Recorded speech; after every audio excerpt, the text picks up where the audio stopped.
I'm gonna hit it big, make millions. Un homme de 41 ans ne peut pas être un bébé. C'est une impossibilité biologique. Et pourtant, la preuve vivante du contraire est juste là, sous nos yeux. Time on, man. Ce que vous allez voir n'est pas un simple guide financier. C'est une autopsie. L'autopsie d'une vie sabotée par l'ego, d'un potentiel immense anéanti I've been blacklisted. par un déni de la réalité si profond qu'il en devient tragique. So what happened? Je ne réagis pas à cette vidéo pour le plaisir. C'est une mission. Une mission pour vous montrer la radiographie d'un désastre. Maybe. Que mes 4 livres, Arnaque et Invest, Financial Partan, Parlons Cash et Révolution économique, ont été écrits pour empêcher. Yeah, I didn't even think about it. Certains diront que je suis dur. Mais la vérité, c'est que je vois ici le reflet de centaines d'histoires que je vis. I just kind of gave up. Le résultat est toujours le même, la ruine. Your apartment burned down? Pourquoi est-ce si pertinent maintenant? What do you mean? Parce que dans notre monde incertain, l'illusion est un poison mortel. Yes. Et pourquoi m'écouter? I don't know if I could do that. Parce que je ne vends pas de rêve. Je vous donne les armes pour affronter le réel. Yeah. Pour ceux qui veulent commencer ce combat armé jusqu'au dents, Yeah. j'ai créé un questionnaire financier de 50 questions.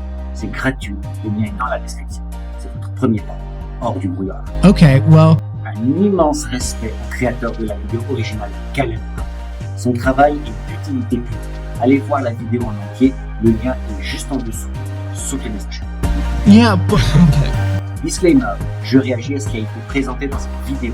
Mon analyse se base sur les informations fournies et ne constitue pas un jugement sur la personne en dehors de ce contexte.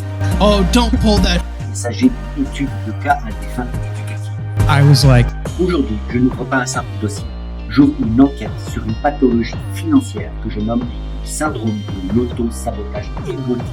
I have a degree in information systems. Nous allons disséquer 5 moments clés, 5 symptômes virulents de cette maladie qui ronge l'indépendance de tant d'hommes et de femmes. What did you do? Comment un homme qui se dit surqualifié peut-il refuser un travail qui le sortirait de la dépendance? Oh, jeez, dude. La réponse est terrifiante de logique Yeah, you are accepting rent from your parents. et nous allons la découvrir ensemble. Somebody's gonna be like, oh, you think you're a smart kid. Restez jusqu'au bout parce que vous allez apprendre aujourd'hui pour bien sauver vos finances. Terroristic threat. Le mythe de la liste noire. Have been blacklisted. What did you do? Il pense être une victime du système, mais il est avant tout le bourreau de son propre avenir. Eat his heart, and that's a civil war. Ce n'est pas un tweet qui a détruit sa carrière, c'est l'histoire qu'il se raconte à propos de ce tweet qui l'empêche d'en construire une. So what happened? Terroristic threat. Because I have been blacklisted for most jobs. Whoa. I have a criminal background. What did you do? I told Governor Abbott on Twitter that I would eat his heart. And that solicited a big reaction. So what happened? I was arrested. I was arrested by 60 PAS agents. They knocked on my door, and I spent 4 days in jail on a terror hold in Travis County. And then that was a misdemeanor B, terroristic threat. Mm-hmm. It sounds way worse than it is because I'm not a cannibal, for one. I don't eat hearts. Like, that's a metaphor. Good to know. And the state really wanted to prosecute me. They were thinking about making it a felony for a while. And they just drug it all out for a year. It took a long time. They actually offered. What was your actual tweet? It was, I just checked and I hate you. And then it was, I will eat your heart. And then it was, I just checked and I still hate you. And then at the time, the Texas GOP wanted to secede. I mean, a big chunk of them did. A lot of the segment of leaders in the Texas GOP wanted to secede. It was kind of a big thing. And I said, if you secede, if war breaks out, I know what side I'm on. And that's a civil war. When was this? This was 2018. Mais quelle idée! Déjà, tu fais pas ça avec ton voisin quand tu te fâches. Enfin, normalement. Mais en plus, avec un gouverneur aux États-Unis, être gouverneur d'État, c'est comme si tu étais le président d'un pays. Je rappelle quand même que les États-Unis, c'est 50 États ou 51 États. Et un gouverneur, c'est l'équivalent d'un président de pays. Il gouverne l'État en entier. Et tu le menaces de lui manger le cœur. Oui. Voyons voir la suite. So it's been a hot minute. So what do you mean you've been blacklisted with a misdemeanor? I apply for jobs and jobs that I'm wholly qualified for. What were you doing at the time? 2018. I was not doing anything at the time. I'm a former journalist and polemicist and policy analyst. I was writing for the newcivilrightsmovement.com. Okay, so nothing really has changed in the job situation. So are you sure it's because you tweeted this thing? Well, I'm not sure really. I feel like it might be. When people get back to you, what do they say when they reject you from a job? They either say I'm overqualified nicely, which just kind of sucks. And sometimes I'll be like, yeah, I know, but I want a job, I mean, I've done so many things that I'm overqualified for most things, it seems like. Well, what else do they say? Well, some say, oh yeah, we checked your background. Some actually are required to check your background by law. And they're worried about a misdemeanor? Yeah, a misdemeanor B. And I recently, 2 weeks ago now, I got a non-disclosure order from the court here that these criminal justice agencies cannot disclose that, but it's already in the background check systems. So I don't know if that actually helps me or not, but... All right. Je ressens une colère sourde en entendant ça. Une colère froide, pas contre lui, mais contre ce mécanisme de déresponsabilisation si terriblement humain et si dévastateur. On commence par un drame, une histoire spectaculaire. Ça, il n'y a rien à dire là-dessus. Un tweet, une menace métaphorique, une arrestation, la machine étatique qui s'en bat. C'est théâtral, c'est marquant, et c'est surtout pour lui l'explication parfaite, la pierre angulaire de son récit personnel.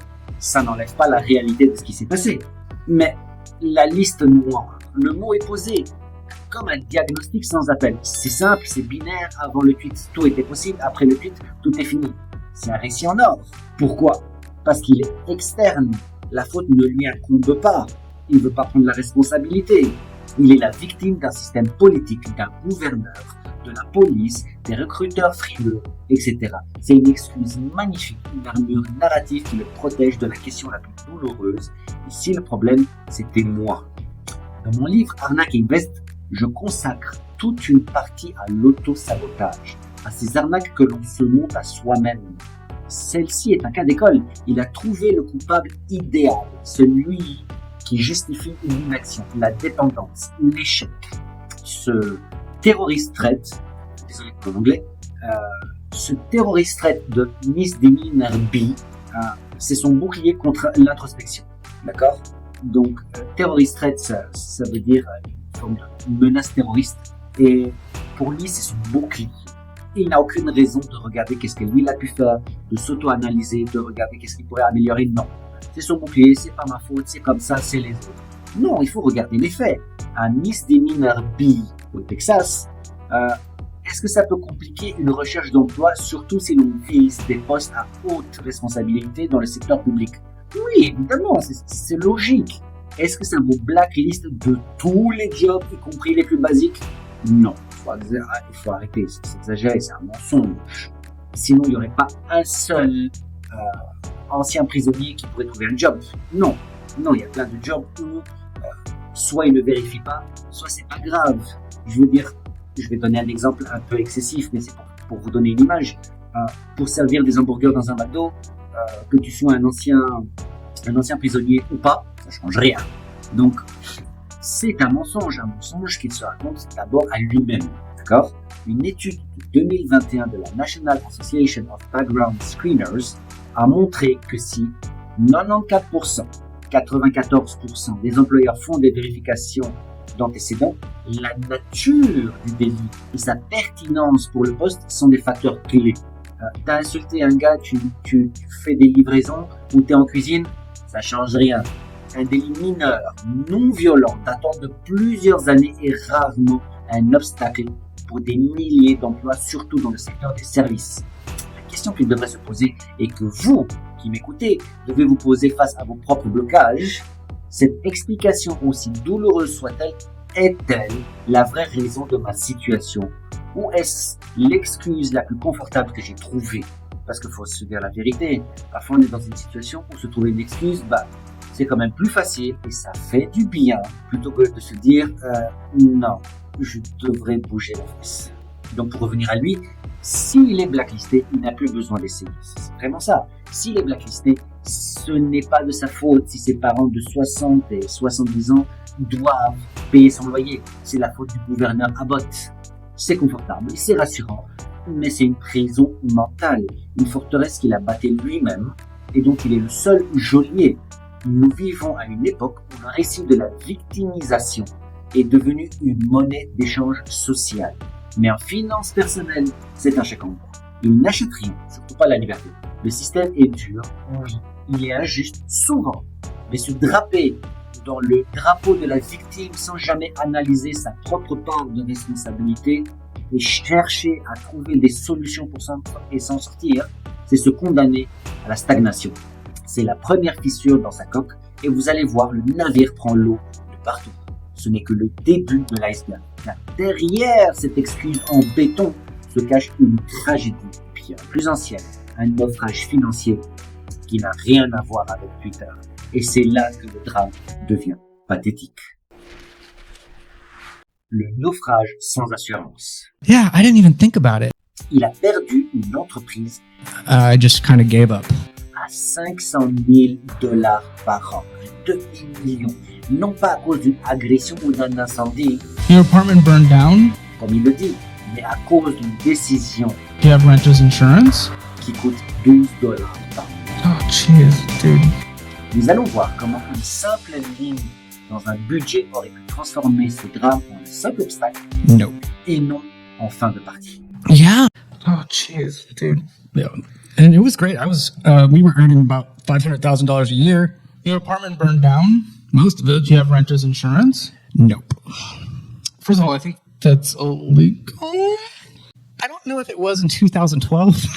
I can't speak on that, but it's like $12 a month anyway. Yeah, I didn't even think about it. You gotta sleep didn't at the same time, and you're just mental health and Yeah, I just completely broke down. I'm really sorry. I just gave it all up. I referred out all my clients to, competitors and friends. Basically, it was like, I can't take care of you anymore, and it was kind of sad. I loved doing it. Like, I worked so hard. It was like, Is that something you'd consider getting back into? yeah, J'ai juste abandonné. Ces mots résonnent comme le glas. C'est le cœur de la tragédie. Un homme au sommet de sa gloire, une agence de publicité florissante, $1 demi-million de revenus annuels, la réussite, et puis la vie dure, une agression, l'appartement qui brûle.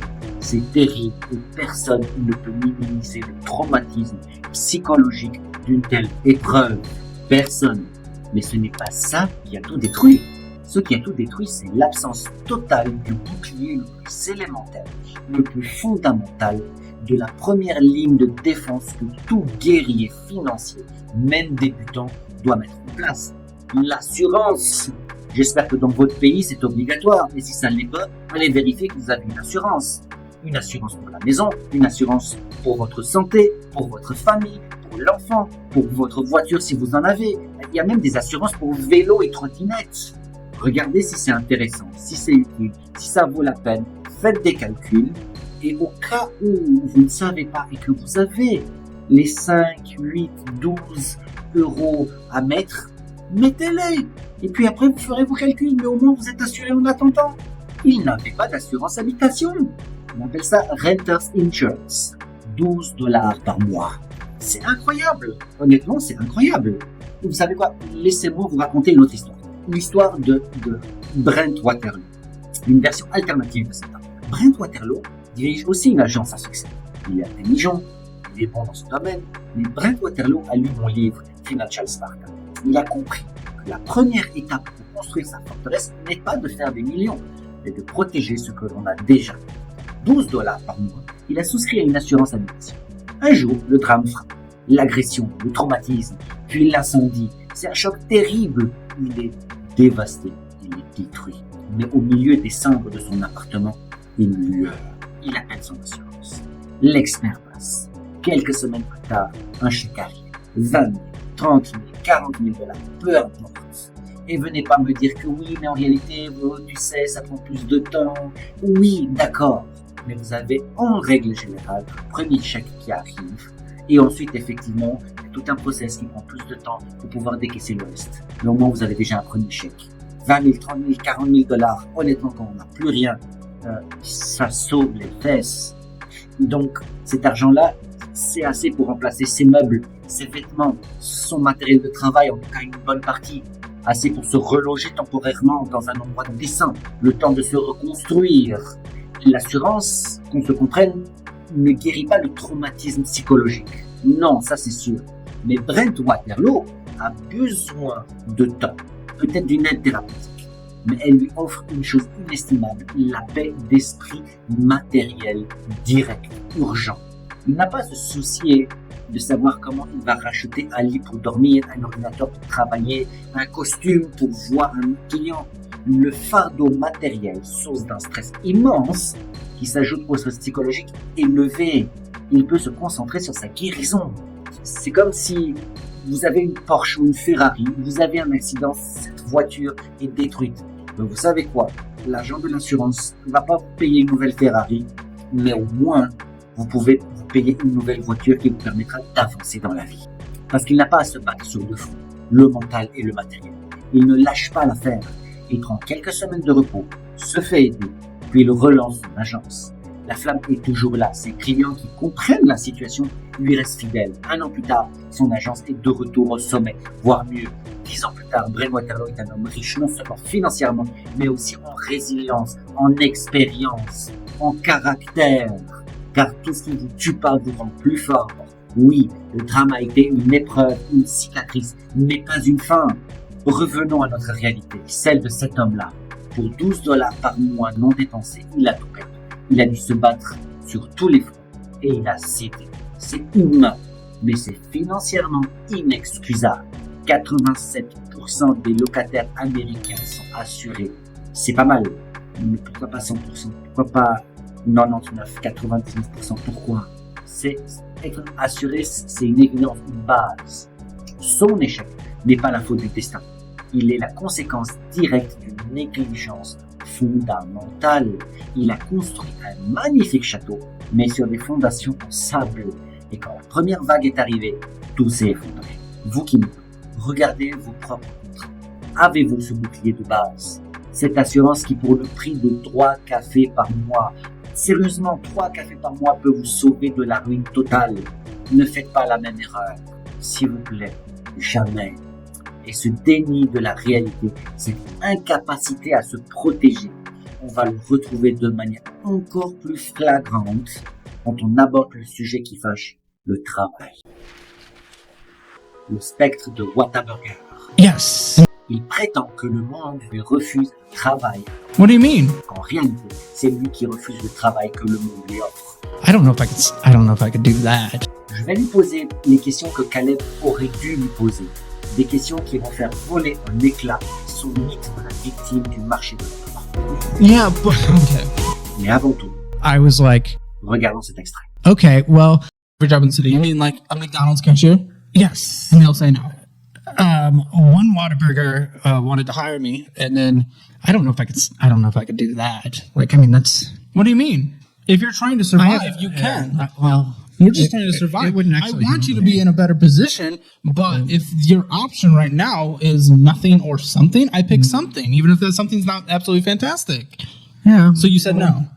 I, at the time, was also interviewing for another job as a communication director at Texas PTA. That would've been so great. I was like, okay, well, I don't know if I can accept this job while I'm interviewing for that job. Whataburger, you could have come back and said, okay, the situation has changed. I want it. They're always hiring. That's true. Okay, so every job, no, you haven't actually been applying to every job, have you? You've been applying to jobs that you more want to do, correct? Well, jobs that I'm qualified for. Okay, Most- but not jobs that feel like are a step down. Well, yeah, because Or I a feel couple like I step want to accomplish things. I want my Okay, career so to you're move picking and forward. choosing, to be very clear. You're not just applying for every job. There are jobs that you probably could have gotten, I guarantee you there's people working McDonald's or retail or a server or something that have misdemeanors or worse. I applied for half price books, and I'm a I'm a writerly guy. Okay, right? so one, and it's a bookstore. Yeah. They're probably not hiring as much, but one. Well, they were, and I even followed up with them. I went there, and they were like, "Oh, you're overqualified." They're afraid I'm going to leave. No, I know, but that's one place. Yeah, That's one place. That's what I want to make clear, is you are very much picking and choosing. I want you to have the job of the dreams, the career. Like picking and choosing. I feel like the world is picking and choosing for me. Yeah, but okay. But the jobs that you want, though, the ones that you're applying for, are specifically the ones that you want. And then the one that accepted it at a fast food place, you said no. Yeah, To be very clear. yeah. I said no. I had to. Alors, on va arrêter le cinéma de nuit. Asseyez-vous et écoutez. Vous dites que vous avez postulé à tous les jobs de la vie. Vraiment, tous. Y compris caissier chez McDonald's. Et ils disent non. C'est curieux. Parce que le secteur de la restauration rapide a un taux de rotation de personnel de plus de 150% par an. Il y a plein de gens qui viennent et qui partent non-stop. Ils embauchent littéralement tout ce qui respire et qui est capable de dire bonjour, bienvenue. Mais vous, l'ancien journaliste, l'analyste politique, le génie de la pub, on vous refuse. C'est curieux quand même. Vous savez quoi? Passons dessus de ça. Vous admettez ensuite qu'un fast-food, Whataburger, a voulu vous embaucher. Une offre concrète, un contrat, un salaire. Et vous avez dit oui. Alors, je vous pose la question directement droit dans les yeux. Vous dites avoir refusé parce que vous étiez en liste pour un poste de Communication Director. Quel était le salaire de ce poste? 50 000, 60 000 dollars. Et celui de Whataburger? 25 000, 30 000? Vous préférez donc gagner 0 $ en attendant une possibilité de gagner 60 000 plutôt que de gagner 30 000 $ garantis en attendant cette même possibilité? Expliquez-moi la logique financière derrière ce choix. Quelle règle de mon livre Parlons Cash justifie de préférer 0 à 30 000 $? 2. Vous étiez en entretien. Rien n'était signé. Pourquoi ne pas avoir accepté le poste chez Whataburger et continuer vos entretiens en parallèle? Des millions de gens font ça. C'est ce qu'on appelle assurer ses arrières. Si vous aviez décroché le poste de directeur, vous auriez simplement démissionné de Whataburger. Où est le problème?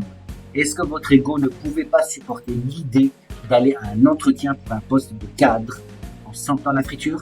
Troisièmement, vous n'avez pas eu le poste de directeur. Pourquoi à ce moment-là n'êtes-vous pas retourné chez Whataburger en disant « Bonjour, ma situation a changé, votre offre est-elle toujours valable ?» Ils sont, je cite vos propres mots, toujours en train d'embaucher. Ils sont toujours en train d'embaucher. Qu'est-ce qui vous a réellement empêché de faire cette démarche simple et de bon sens? La peur du rejet ou la honte d'accepter ce que vous considérez comme une sous-carrière? On aimerait tous avoir une belle carrière. On aimerait tous rester dans les domaines qui nous plaisent. Et vous savez quoi, pour ceux qui ont cette chance-là ou qui réussissent à faire ça, félicitations, c'est magnifique. Mais la vie, c'est savoir s'adapter aux choses que l'on aime, mais surtout à ce que l'on n'aime pas. Aujourd'hui, on vit en paix, l'économie tourne, aussi bien ou aussi mal, mais c'est la situation dans notre pays. On peut s'en protéger en étant intelligent, en regardant ce qui peut arriver, en se préparant. Mais si le pire arrive, si on s'est préparé, c'est magnifique, et si on ne s'est pas préparé, d'une manière ou d'une autre, on doit s'adapter.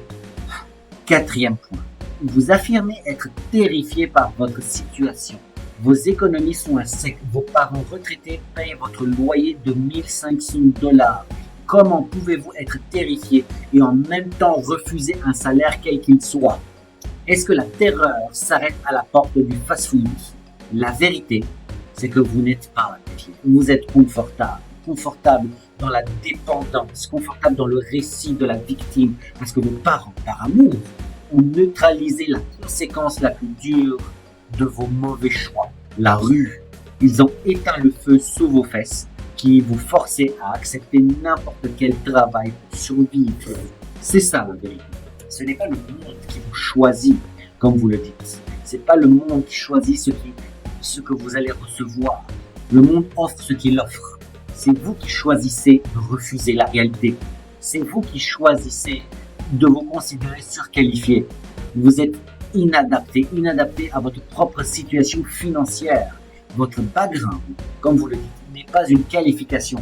C'est devenu votre fardeau, un statut de votre ancien moi que vous drainez partout et qui vous empêche d'avancer. Arrêtez avec ça. Ce que vous venez de voir, cette dissonance cognitive, c'est le symptôme le plus courant de l'échec financier. Si vous voulez vous assurer de ne jamais tomber dans ce piège, commencez par les bases. Soutenez la chaîne pour que je puisse continuer à produire ces analyses. Mettez un pouce bleu, abonnez-vous et activez la cloche pour ne rater aucune autopsie. C'est gratuit et ça m'aide énormément. Merci. Maintenant, accrochez-vous. On va plonger dans les entrailles de son compte en banque et vous allez voir que le déni, ce n'est pas que professionnel. Il est aussi dans chaque ligne de dépense. La dictature des taquitos. Oh, don't pull that. Il dépense l'argent qu'il n'a pas, Yeah.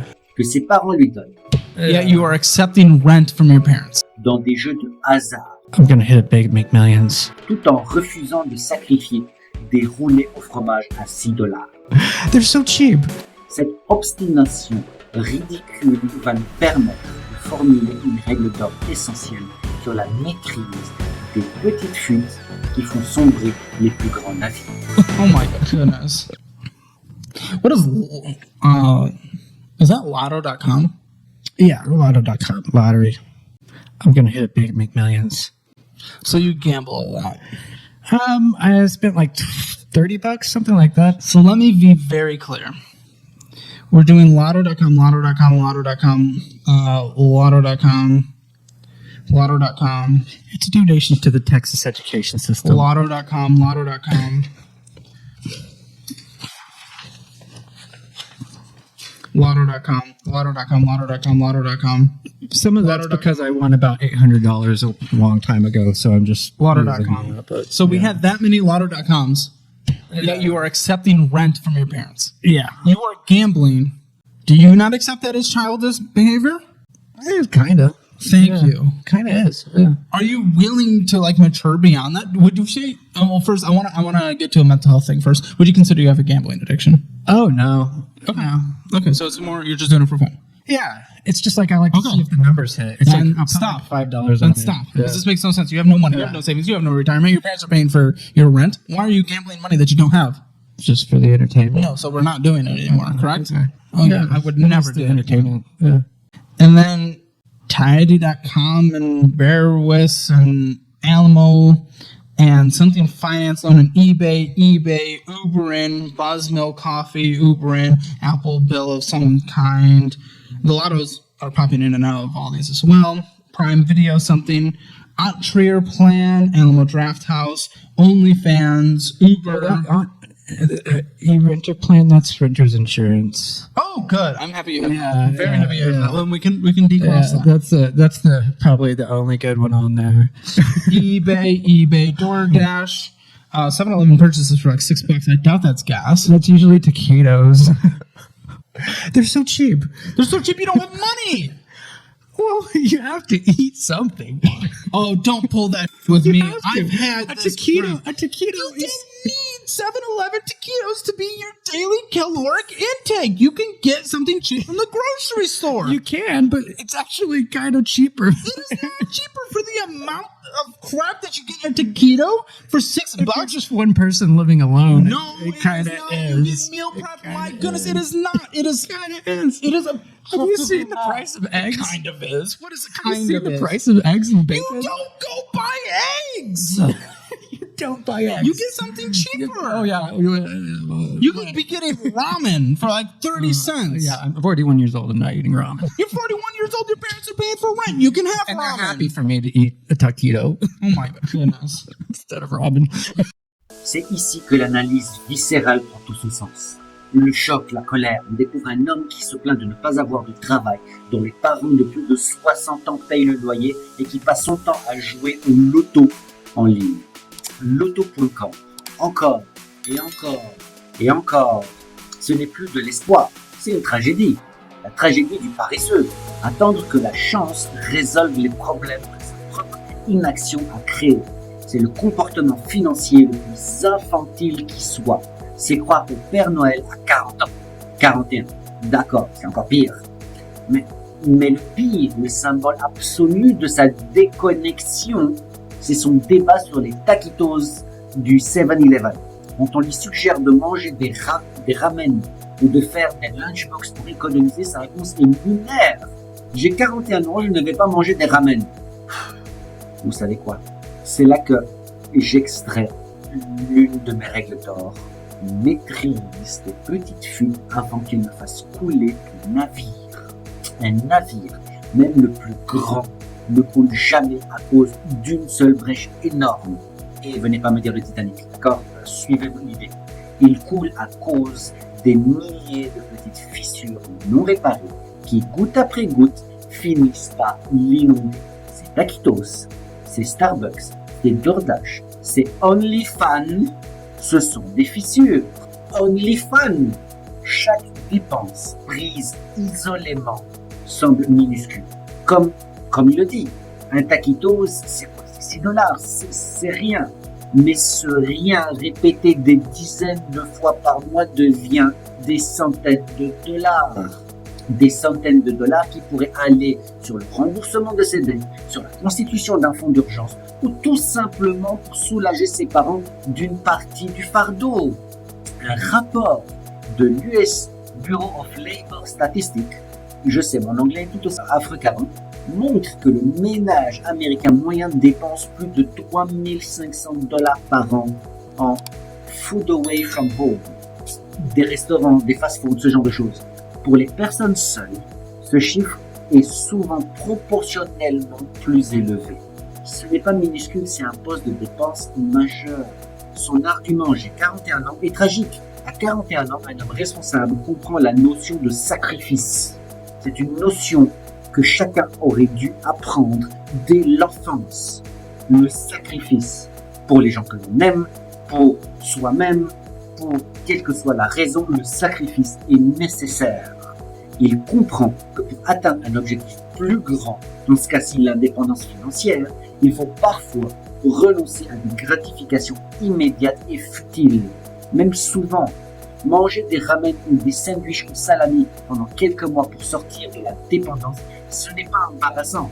C'est être un homme, c'est être un adulte. Ce qui est embarrassant, c'est de laisser ses parents retraités payer pour ses taquitos parce qu'on a trop d'ego pour accepter une situation temporairement moins confortable. C'est confondre le statut et la dignité. La vraie dignité, ce n'est pas manger des taquitos, c'est de se prendre en main. Et vous qui regardez, quel est votre taquitos? Cet abonnement que vous ne regardez jamais, ce café quotidien à 4 € multiplié par 30, ces livraisons de repas par la flemme de cuisiner. Faites le calcul, multipliez cette petite dépense par 30, puis par 12. Vous voulez acheter une glace à 2 €, magnifique. Imaginez que vous prenez cette glace tous les jours. 2 € x 30, ça fait 60. 60 x 12 mois, ça fait combien? Le chiffre que vous obtiendrez et le coût annuel de votre taquito. Est-ce que ce plaisir immédiat vaut vraiment ce prix? Vaut-il le sacrifice de votre liberté future? Cette incapacité à faire le moindre sacrifice, à accepter la moindre contrainte est le signe d'une immaturité profonde. Et cette immaturité est directement liée à la racine de tous ces problèmes, son ego démesuré. C'est ce que nous allons voir dans la dernière partie. La forteresse de l'ego. Maybe. Il n'est pas surqualifié pour les jobs qu'il refuse. Somebody's going to be like, oh, you think you're a smart kid. Il est sous-qualifié pour la vie qu'il prétend mériter. I have a degree in information systems. Son récit sur la façon dont il a détourné un service de la mairie I'll take it right out of the city's budget. va nous révéler la source de son auto-sabotage. Because I'm vindictive. Une arrogance toxique qui le rend incapable d'accepter la moindre critique. Not time on, man. What does that mean? In terms of get fired or you existing? Yeah, until I like raise an issue and then. Well, if you decide to be a big boy and take care of yourself, you'll last there for a while. Maybe. What is maybe? I just know somebody's going to be like, oh, you think you're a smart kid. And I am. I have a degree in information systems. So if I see a way to improve something, I'm going to suggest it. And Why then do they're you going to have this degree in they're gonna- information systems and no one cares? We don't What did I care. spend my time on, man? What did I do? What? Why do I have a degree in information systems? Nobody cares. We don't. No, we don't care. We don't. Pour rien. Ça, c'est la bonne réponse, la vraie réponse, pour rien. Gotta go back to Texas Tech and just give it back to my professors? Be like, nobody gives a It's Mais c'est une réalité des universités aux États-Unis. Il y a énormément de cours et de diplômes qui servent à rien. Absolument à rien. Et ne me lancez même pas sur les diplômes dans le domaine social, s'il vous plaît. that's not what is going to determine. Like, here's the first job that I applied for in Austin. A job I'm wholly qualified for, overqualified for. I wanted to work for the city, and it was called the Office of Design and Delivery. Odd. Okay, it's in this municipal building downtown, old library, just gorgeous mid-century stuff. Okay, I go in there. Can you lean into the microphone? Oh, yeah. I go in there, and it's near Christmas, and they're having a gingerbread bake-off competition. And they want me to judge it. Like, I'm on an interview. This is what happens when you're famous, okay? We like that. I'm like, I'm not really interested. I'm not interested in gingerbread. I want to work on product. I want to work on the city's website. They don't hire me because they think I'm too intense, you know? And maybe I am because that's we're the both background. intense. That's It's the okay. background I come from. You know, I'm used to delivering for my clients. And that's the advertising agency background. That's polemics. That's policy. Like, I like to deliver, you know? I wanted to work for the city, redeveloping the city's website, and it was called the Alpha Project. And you know what? They spent more than $1 million on that project. Never delivered anything. And Office of Design and Delivery no longer exists as an entity because I made sure of it. Because I'm vindictive. Okay. You know, you don't hire me and you don't deliver, I'll take it right out of the city's budget. Well, yeah. Okay, I think Oui, le voilà, le cœur du réacteur nucléaire qui irradie et détruit toute sa vie financière. L'ego. Un ego si surdimensionné, si fragile, qu'il préfère la dépendance et la précarité à la moindre remise en question de sa propre grandeur autoproclamée. Combien de temps vous pensez que je vais tenir là-bas? Demande-t-il à propos d'un job dans un fast-food. Jusqu'à ce que je soulève le problème, si je vois une façon d'améliorer quelque chose, je vais le suggérer. Ils vont avoir peur que je devienne le patron. Faudrait se calmer quand même, hein? C'est hallucinant. Il n'a même pas mis un pied dans le restaurant et il s'imagine déjà en train de révolutionner le process de fabrication des burgers, se voyant comme un génie incompris au milieu des teenagers. C'est d'une arrogance sans nom. Il ne voit pas un job comme une opportunité d'échanger son temps contre de l'argent pour survivre. Il le voit comme une scène où il doit performer, être reconnu, être le plus intelligent. Et comme un job de base ne lui offrira pas cette reconnaissance, il le rejette par avance. C'est le syndrome de l'autosabotage égotique dans toute sa splendeur. Puis vient l'apothéose. Sa réaction quand Caleb lui dit que son diplôme n'intéresse personne.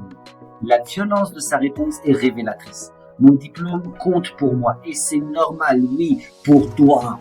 Mais sur le marché du travail, un diplôme, surtout obtenu il y a des années, n'est qu'une ligne sur un CV. Ce sont les compétences actuelles, l'expérience récente et surtout l'attitude qui compte. L'attitude, et la sienne est catastrophique. Son histoire sur l'Office of Design and Delivery de la mairie d'Austin est le clou du spectacle. Il n'est pas embauché parce qu'il est trop intense. Au lieu de se demander si son attitude n'a pas été un problème, il entre dans une vendetta personnelle. J'ai fait en sorte que ce service n'existe plus parce que je suis vindicatif. Non pas parce qu'ils ont dépensé $1 million pour rien faire du tout. Ça, on pourrait comprendre, non. Il le dit lui-même parce que je suis vindicatif. Et il en est fier d'avoir par rancune détruit un service public, gaspillant l'argent du contribuable simplement parce qu'on ne l'a pas reconnu à sa juste valeur. C'est le comportement d'un enfant capricieux, pas d'un professionnel. Au lieu de détruire le service, il aurait pu probablement faire en sorte que le service fonctionne mieux et qu'il puisse délivrer des résultats à la hauteur du niveau nécessaire, d'un niveau professionnel. Voilà le fond du problème. Cet homme vit dans le passé, il s'accroche aux vestiges de sa gloire passée, son agence, son diplôme, les articles qu'il a écrits comme une bouée. Il a construit une forteresse d'ego autour de cette identité de personne importante et surqualifiée. Accepter un job chez Whataburger, ce serait faire une brèche dans cette forteresse. Ce serait admettre qu'il n'est plus cette personne. Ce serait accepter sa réalité actuelle. Et ça, son ego ne peut le supporter. Alors il préfère rester dans sa prison dorée, financée par ses parents, plutôt que d'affronter la douloureuse vérité. C'est l'ultime arnaque qu'il se fait à lui-même. Le concept que j'explore en profondeur dans mon livre « Révolution économique », où l'aliénation économique commence par l'aliénation de soi. Vous qui m'écoutez, quel est votre ego? Quelle est cette chose, cette image de vous-même à laquelle vous vous accrochez et qui, peut-être, vous empêche de prendre des décisions difficiles mais nécessaires pour votre avenir? Soyez honnêtes. Parfois, le plus grand obstacle à notre réussite, ce n'est pas le système, c'est le miroir.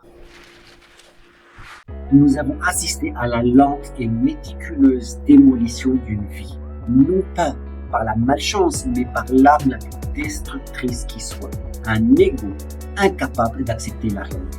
La sérénité financière n'est pas une question de diplôme ou de QI, c'est une question d'humilité. L'humilité d'accepter sa situation, l'humilité de faire les sacrifices nécessaires et l'humilité de comprendre que chaque travail, aussi modeste soit-il, est une étape digne vers l'indépendance. La vraie grandeur n'est pas dans ce que l'on a été, mais dans le courage que l'on met à se reconstruire. Prenons l'exemple d'un combattant de boxe ou de MMA. Il se bat, il a été champion et à un moment donné, il se fait détruire. Eh bien, vous savez quoi?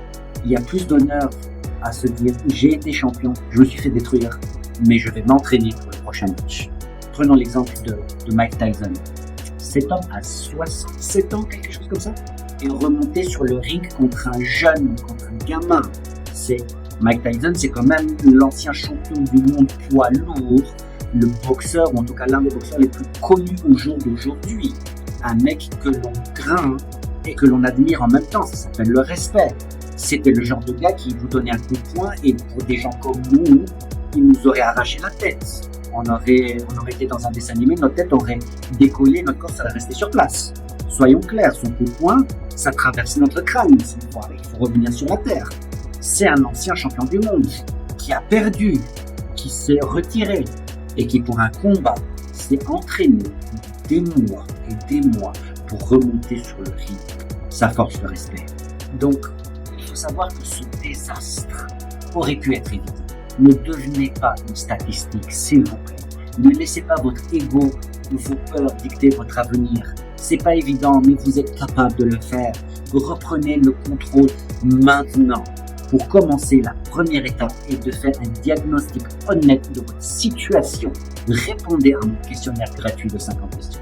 Le lien est dans la description. C'est votre premier acte de guerre contre le déni, contre votre situation problématique, voire même votre premier pas vers l'optimisation de votre situation si tout va bien. Et pour ceux qui sont prêts à s'engager corps et âme dans la reconquête, devenez membre premium de la communauté des guerriers financiers pour un accès exclusif à des outils et des stratégies avancées. Cliquez sur le lien. Ma prédiction pour cet homme, si rien ne change, il continuera de dépendre de ses parents jusqu'à leur dernier souffle. Puis, sans ce filet de sécurité, la chute sera brutale et violente. Il se retrouvera à 50 ou 60 ans exactement là où il aurait dû commencer à 41 ans, à la recherche d'un job de base pour simplement survivre, mais avec la fatigue et le désespoir en plus. Un gâchis monumental. J'espère de tout cœur vous tromper. La vidéo qui s'affiche maintenant à l'écran est la prochaine étape de votre formation. Ne la manquez pas, elle est essentielle. Cliquez dessus. Cliquez, je ne sais pas où elle va apparaître, mais cliquez là-dessus. Ça vous aidera et vous passerez un chouette moment. Merci à vous d'être resté jusqu'au bout. N'oubliez jamais, votre argent, votre combat, ne lâchez rien.